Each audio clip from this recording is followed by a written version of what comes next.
Sleep is a vital indicator of our overall health, recovery and well-being. Did you know that we actually spend up to 1/3 of our lives asleep? Our sleep cycle is broken down into 2 stages. The first stage is physical repair, which occurs between 10 p.m. and 2 a.m.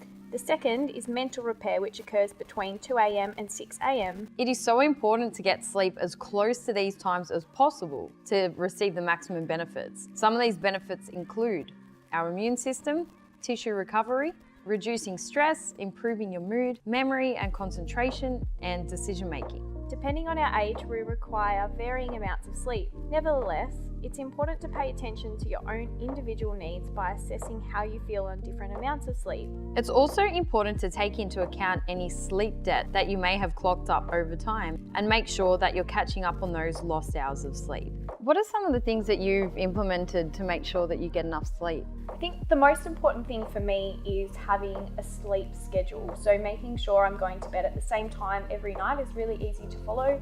So I go to bed at 10 p.m. because I wake up at about 6 a.m, which gives me 8 hours of sleep.